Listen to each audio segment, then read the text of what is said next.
ہم درگاہ شریف کے لیے نکل چکے ہیں۔ یہ واقعہ حضرت صابر پاک کی روحانی طاقتوں اور عظمت کی سب سے بڑی مثال ہے۔ اگر کوئی کوشش کرتا تو وہاں آگ برسنے لگ جایا کرتی تھی۔ ان کے پاؤں کے پاس ایک شیر بیٹھا ہے، وہ فرشتے خود لے آئیں گے، جس کی مثال کہیں اور دیکھنے کو نہیں ملتی۔ تو السلام علیکم میرے بھائیوں، ہم پنجاب سے نکلے تھے، سرہند شریف سے۔ اب آ گئے ہم روڑکی، اتراکھنڈ۔ اب سرکار صابر پیا سرکار کی بارگاہ مبارک میں جائیں گے انشاءاللہ، کراتے آپ کو وہاں سے زیارت۔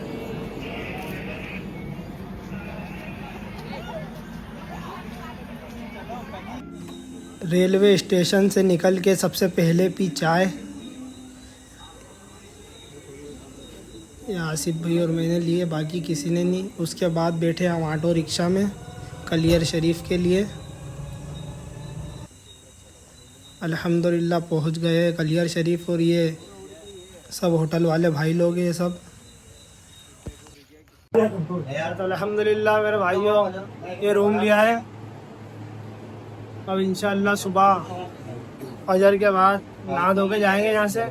یہ روم ہے ہمارا۔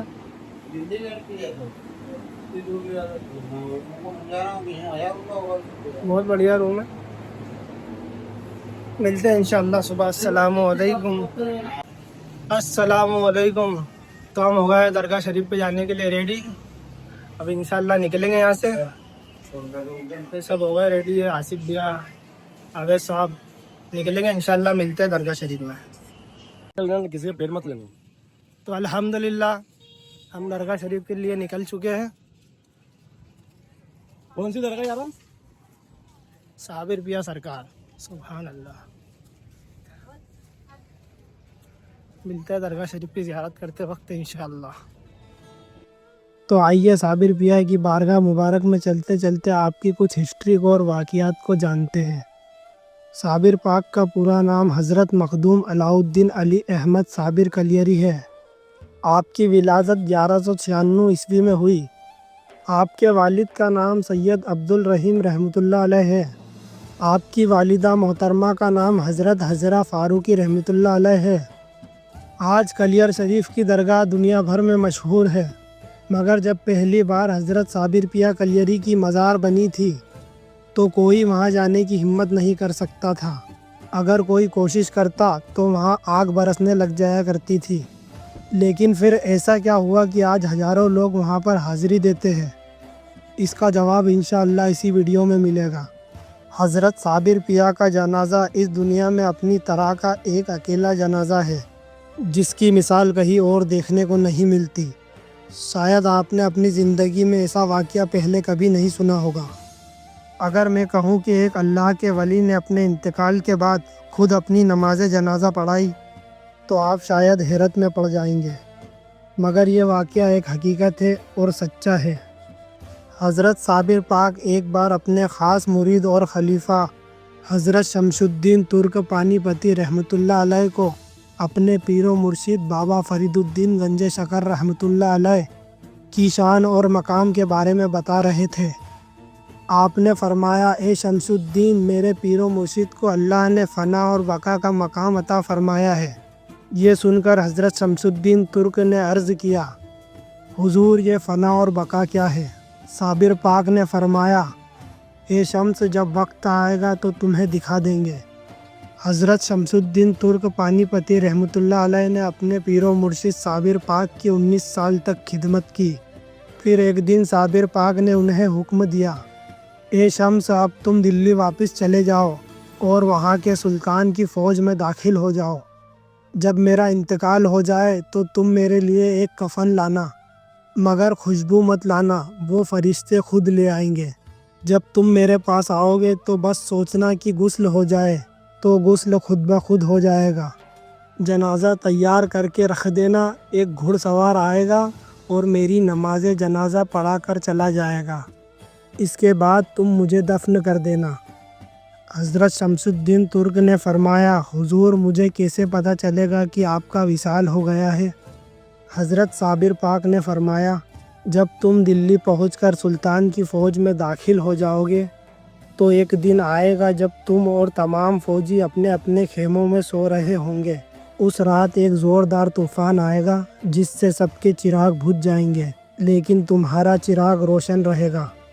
تب سمجھ لینا کہ میرا انتقال ہو گیا ہے۔ اپنے پیر و مرشد کی حکم کی تعمیل کے لیے حضرت شمس الدین دلی تشریف لے آئے اور شاہی فوج میں داخل ہو گئے۔ ان کے پریوار کے کئی لوگ پہلے سے ہی سلطان کی سینا میں شامل تھے، اس لیے انہیں آسانی سے فوج میں جگہ مل گئی۔ پھر وہ وقت بھی آ گیا کہ جنگ کے دوران ایک دن تیز طوفان آیا، فوجیوں کے خیمے اکھڑنے لگے، ان کے چراغ بجھ گئے، لیکن شمس الدین ترک پانی پتی کے خیمے کا چراغ اسی طرح روشن رہا۔ یہ دیکھ کے وہ سمجھ گئے کہ ان کے پیر صابر پاک کا وصال ہو گیا ہے۔ اگلی صبح حضرت شمس الدین ترک پانی پتی کلیر شریف کے لیے روانہ ہوئے، لیکن راستے میں انہیں خیال آیا کہ سفر لمبا ہے اور وہاں پہنچنے میں کئی دن لگ جائیں گے۔ جیسے ہی انہوں نے یہ سوچا، اچانک انہیں ٹھوکر لگی اور وہ گر پڑے اور اچانک سر کسی چیز سے ٹکرا گیا۔ جب انہیں ہوش آیا تو آپ کلیر شریف میں آپ کے پیر و مرشد کی جھوپڑی کے سامنے تھے۔ یہ صابر پیا کی کرامت تھی کہ ان کے مرید کو سفر کی تکلیف کو اٹھانی نہیں پڑی۔ اللہ کی قدرت سے حضرت شمس الدین کو ایک ہی پل میں اپنے پیر و مرشد کی بارگاہ میں پہنچا دیا گیا۔ جب حضرت شمس الدین اپنے پیر و مرشد کی جھوپڑی میں داخل ہوئے تو دیکھا کہ ان کے پاؤں کے پاس ایک شیر بیٹھا ہے جو ان کی حفاظت کر رہا تھا۔ یہ دیکھ کر شمس الدین ترک حیران رہ گئے۔ جیسے ہی وہ آگے بڑھے تو شیر اٹھ کر چلا گیا۔ جب حضرت شمس الدین ترک نے اپنے پیر و مرشد کو غسل دینے کا سوچا تو اچانک کہیں سے پانی کی پھوار آئی اور غسل دے کر چلی گئی، اور پھر جب انہوں نے کفن کا انتظام کرنے کا ارادہ کیا تو خود بخود صابر پیا کے جسم پر کفن چڑھ گیا۔ یہ دیکھ کر حضرت شمس الدین ترک کی آنکھیں نم ہو گئی اور وہ صابر پیا کی اس کرامت کو دیکھ کر سبحان اللہ کہہ اٹھے۔ اب ان کے دل میں یہ سوال اٹھا کہ نماز جنازہ کون پڑھائے گا۔ یہ سوچنا ہی تھا کہ وہاں ایک گھڑ سوار آ پہنچا۔ حضرت شمس الدین ترک نے جب اس گھڑ سوار کو دیکھا تو پایا کہ انہوں نے اپنے چہرے پر نقاب ڈال رکھا تھا۔ سمجھ نہیں آ رہا تھا کہ یہ شخص کون ہے۔ تبھی وہ بزرگ فرمانے لگے، میں یہ جنازہ پڑھاؤں گا۔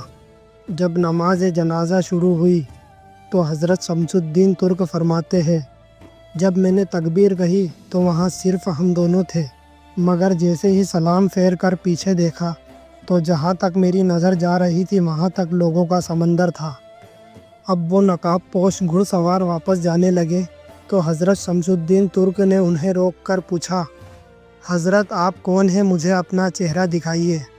اگر مجھ سے کوئی پوچھے گا کہ میرے پیر کا نماز جنازہ کس نے پڑھایا تو میں کیا جواب دوں گا؟ یہ سن کر وہ بزرگ ایک دم سے رکے اور جیسے ہی اپنے چہرے سے اس نقاب کو ہٹایا تو حضرت شمس الدین ترک پانی پتی حیران ہو گئے۔ اللہ اکبر!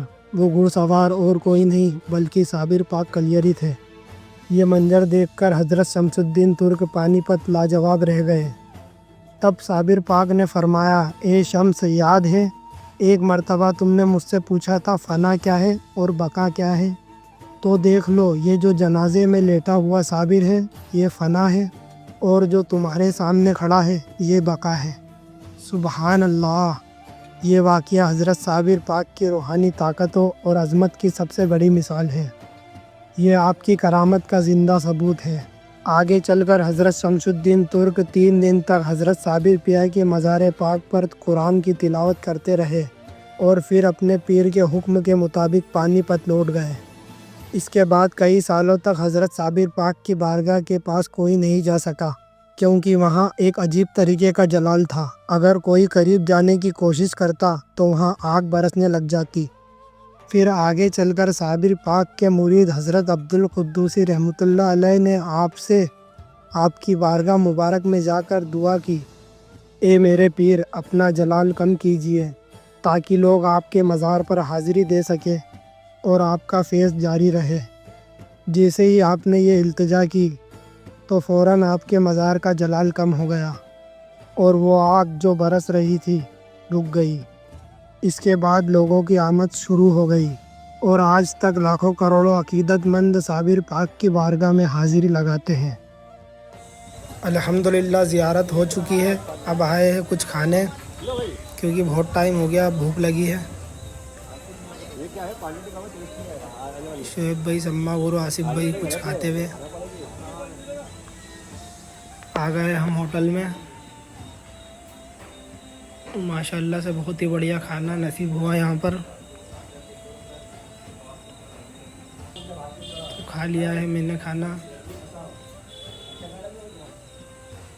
سب ہو گئے کمپلیٹ کھانا کھا کے۔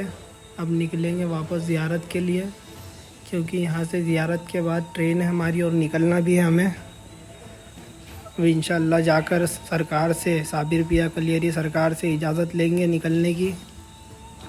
ماشاءاللہ سے سرکار میں حاضری دے دی ہے، اجازت لے لی ہے۔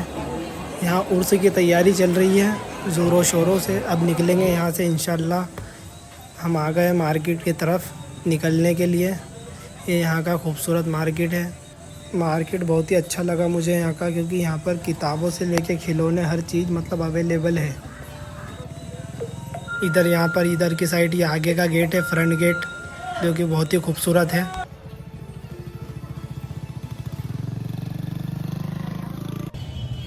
تو السلام علیکم میرے بھائیوں، ہمارا ٹور تھا یہیں پہ سماپت۔ الحمدللہ بہت اچھا لگا، بہت بڑی بڑی زیارتیں ہوئی۔ اب انشاءاللہ نکلیں گے یہاں سے دہلی کے لیے، وہاں سے سیدھے اندور گھر۔ یہ ٹور یہیں ختم ہوتا ہے بھائیو، دعا میں یاد رکھنا۔ السلام علیکم۔